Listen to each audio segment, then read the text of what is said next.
Outro lado da fama. Os segredos que o holofote não ilumina. Uma narrativa parte primeiro. A sala sem câmeras. Havia uma regra não escrita no centro espírita da Rua das Acácias, no bairro do Cosme Velho, no Rio de Janeiro. Nenhum nome seria pronunciado em voz alta fora daquelas paredes. Não por vergonha, Dona Neuza, a presidente da casa, fazia questão de sublinhar isso toda vez que um rosto conhecido atravessava a porta de cedro envelhecido, mas por respeito. O espírito não conhece a fama, ela dizia, enquanto distribuía copos d'água, com a serenidade de quem já havia visto muita coisa neste e noutros mundos. A sala principal era modesta, cadeiras de plástico branco enfileiradas diante de uma mesa coberta por toalha azul clara, um buquê de flores do campo, copos com água e um retrato de Allan Kardec emoldurado em madeira simples. Nas paredes, versículos do Evangelho segundo o Espiritismo conviviam com uma pintura ingênua de um anjo de asas douradas. Não havia glamour. Era justamente por isso que certas pessoas voltavam toda semana. Na segunda fileira da esquerda, um homem de boné e óculos escuros tentava não ser reconhecido. Failhou, como sempre. Dona Neuza conhecia aquele queixo, conhecia aquela postura de quem carregou o peso do país nas costas por 4 anos. Mas ela não disse nada. Serviu água, anotou o nome no caderninho com letra miúda, Senhor R. E indicou a cadeira com um gesto de recepcionista celestial. O homem era um ex-governador de estado, 2 mandatos, 2 derrotas presidenciais, um processo no Supremo que havia envelhecido seu rosto mais do que qualquer campanha. Chegar ao centro, pela primeira vez trazido por um assessor discreto, quase 2 anos antes, numa noite de terça-feira em que a chuva afugentava os curiosos. Ficara aquela noite inteira em silêncio, ouvindo a médium Sônia, aposentada da Petrobras, cabelos brancos, voz suave como algodão molhado, incorporar o que ela chamava de guia de luz. Quando voltou para casa, às 11 da noite, o ex-governador chorou pela primeira vez desde o velório da mãe, 20 anos antes. Desde então, não havia faltado uma única terça. Parte 2. A cantora e o guia. Chamado Benedito 3 quarteirões acima, numa rua paralela que cheirava a jasmim e escapamento de ônibus, existia outro centro. Menor, mais antigo, com paredes de azulejo que datavam da década de 1950. Era lá que Cristiane, nome artístico, Cris Dourado, 15 milhões de seguidores no Instagram, 3 discos de ouro, 2 turnês internacionais e uma batalha com a dependência química que os tabloides haviam documentado com a crueldade habitual, sentava-se toda sexta-feira às 8 da noite. Ela não chegava de carro importado, chegava de Uber, com a capuz do moletom levantado, a mochila no colo, sem assistente nem segurança. A maquiagem, que no palco era a arquitetura barroca, sumia por completo. O rosto nu de Cristiane era o de uma mulher de 32 anos que estava aprendendo pela primeira vez na vida a existir sem aplausos. O guia que a médium do centro trazia se chamava Benedito, um nome de trabalhador, de homem simples, e era exatamente isso que ele parecia ser, segundo o relato de Cristiane, para a terapeuta que a acompanhava, o único ser no mundo que ela havia autorizado a saber de suas visitas ao centro. Ele não me elogia, disse Cristiane numa sessão de terapia. Todo mundo na minha vida me elogia. Benedito me diz o que eu preciso ouvir. O que Benedito havia dito numa das primeiras sessões era simples. Você confundiu o palco com a vida. Quando a música para, você acha que parou de existir. Cristiane repetia essa frase para si mesma antes de entrar em cena. Ela confessaria mais tarde numa entrevista, sem mencionar o centro, sem mencionar Benedito, a coisa mais transformadora que alguém já me disse. Parte 3. O atacante e a letra no caderno. No futebol, a superstição é tolerada como parte do folclore.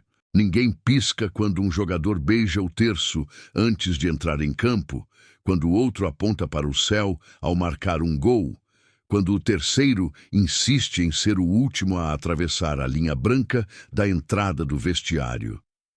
Mas o espiritismo é outra conversa. O espiritismo, num vestiário de futebol masculino, é assunto que se guarda com mais cuidado do que uma lesão no joelho. Rodrigo Magalhães, 18 anos de carreira, 3 Copas do Mundo, um Ballon d'Or que havia chegado tarde demais, quando os joelhos já não obedeciam com a mesma graça de outrora, havia descoberto o espiritismo por acidente. Ou talvez não. A mãe, dona de casa em Belo Horizonte, frequentava o centro do bairro há 40 anos. Quando Rodrigo tinha 8 anos, ela o levava escondido do pai, um homem de fé diferente que via com desconfiança qualquer coisa que não fosse a missa de domingo. "Você não vai contar para o seu pai", ela dizia, e Rodrigo aprendia desde cedo que certas verdades vivem em silêncio. Aos 36 anos, numa tarde de entre-safra, enquanto a equipe médica debatia se haveria uma segunda cirurgia no menisco, Rodrigo entrou num centro espírita em São Paulo. Não era o centro da mãe, não era Belo Horizonte. Era um lugar que um fisioterapeuta, que também não contava para ninguém, havia indicado com a cautela de quem passa o número de um especialista clandestino. Rodrigo foi. Sentou na fila como qualquer pessoa. Recebeu o passe com a mesma expressão fechada de quem está numa consulta médica. Mas quando saiu, 2 horas depois, havia algo diferente no passo, não físico. Os joelhos continuavam reclamando, o futuro no campo continuava incerto.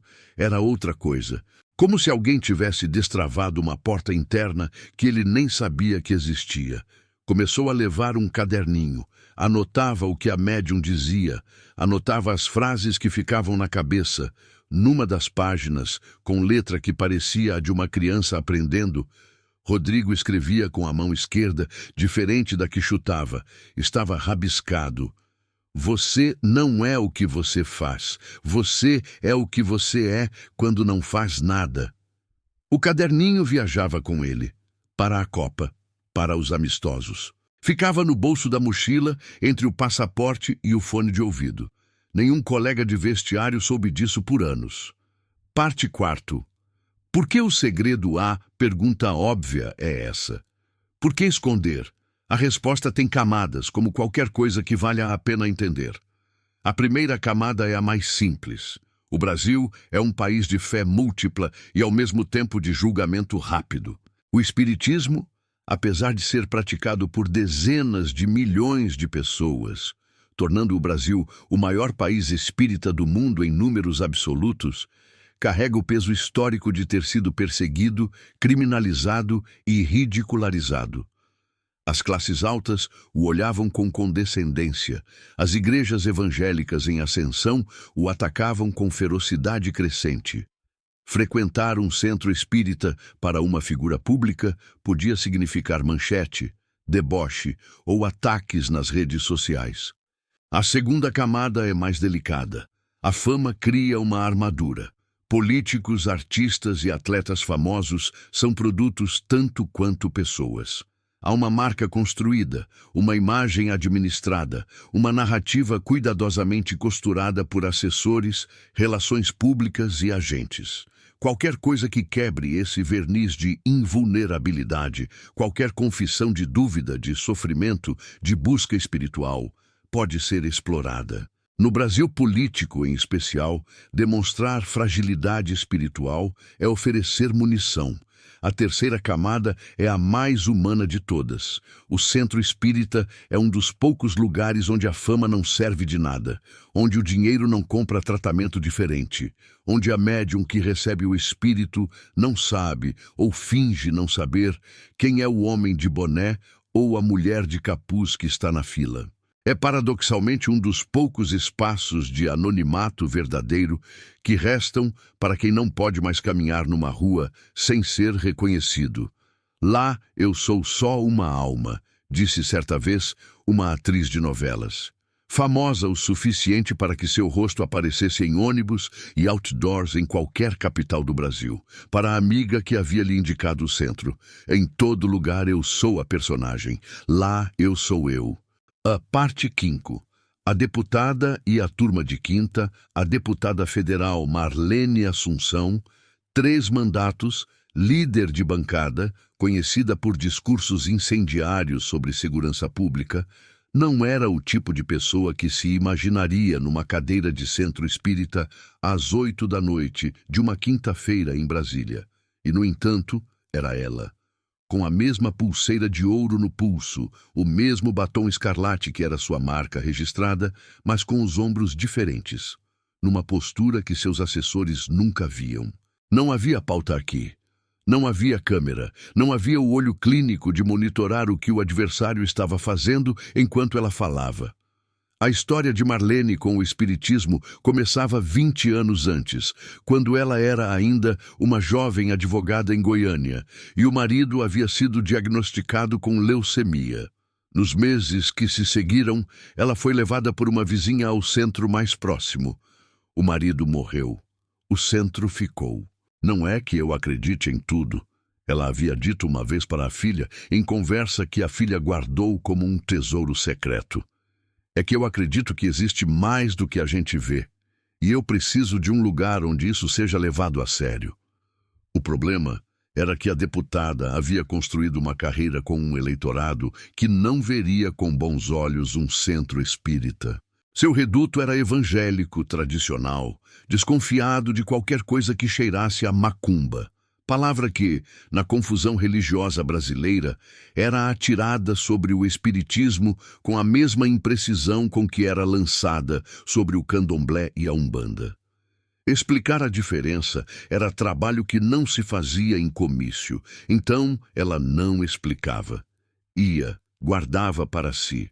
E quando alguém do centro tentava tirar uma foto, Dona Neuza, que era a mesma Dona Neuza do centro da Rua das Acácias, que havia aberto uma filial em Brasília com a mesma filosofia, aparecia com uma velocidade surpreendente para sua idade e interpunha o próprio corpo entre o celular e a deputada. Aqui não, dizia Dona Neuza, com uma serenidade que tornava o gesto menos proibição e mais proteção. Parte 6. A rede invisível.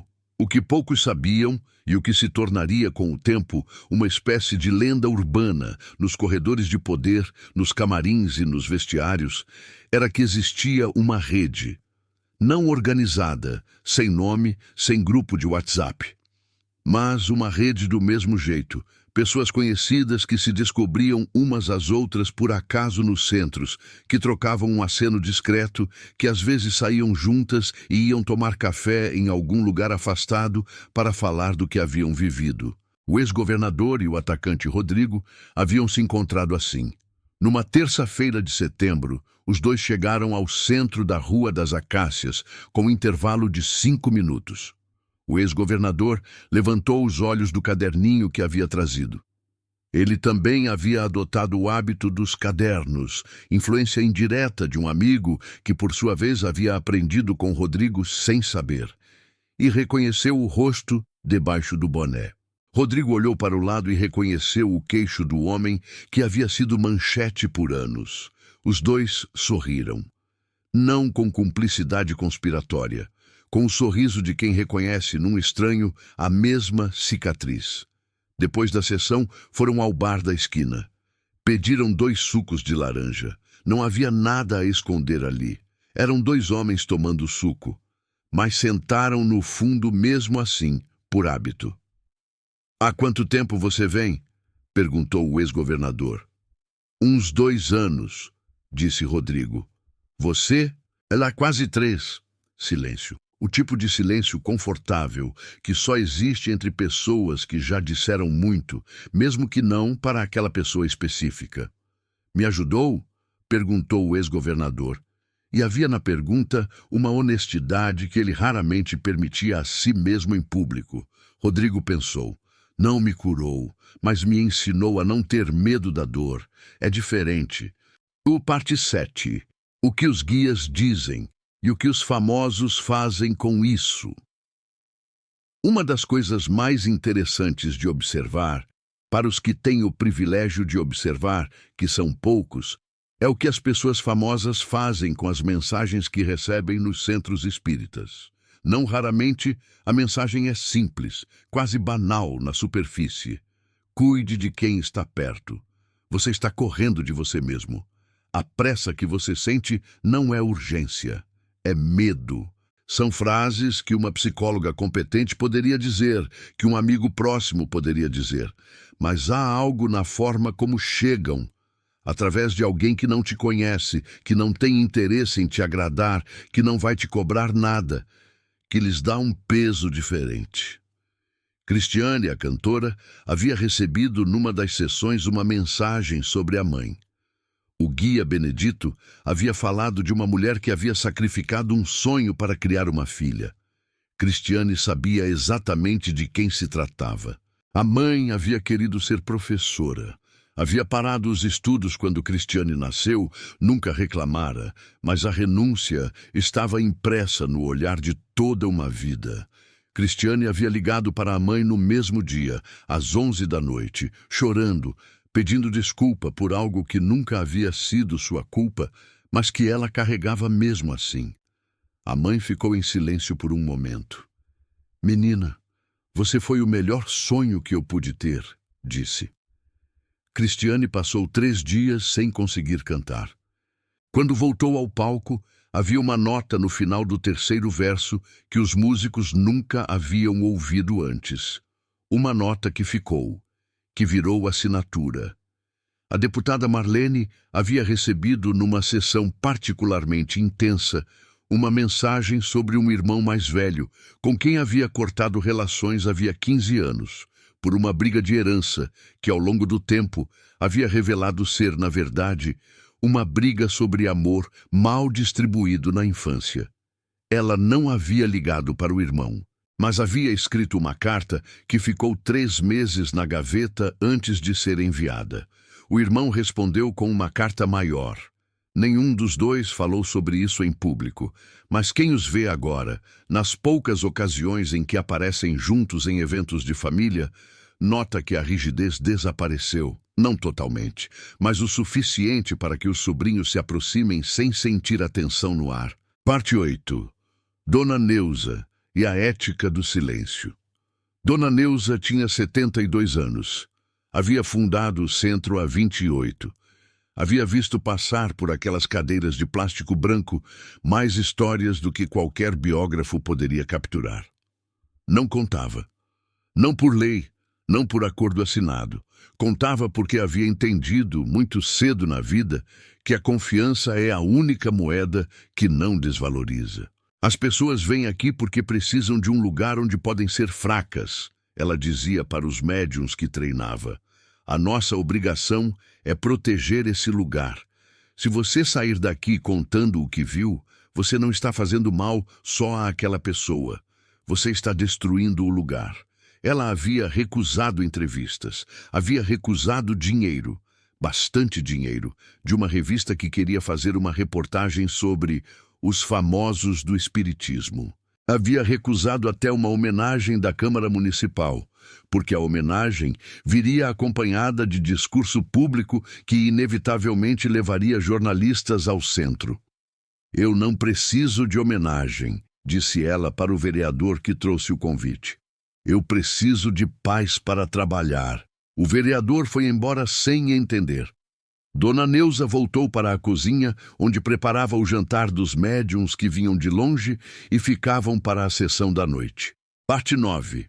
O preço do silêncio e o custo da exposição.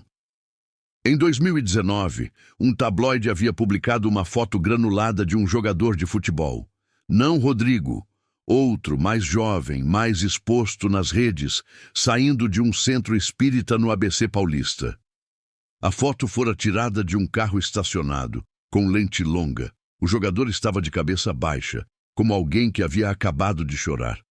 A repercussão foi pequena, comparada com o que poderia ter sido. Mas foi suficiente para que o jogador deixasse o centro por quase 1 ano.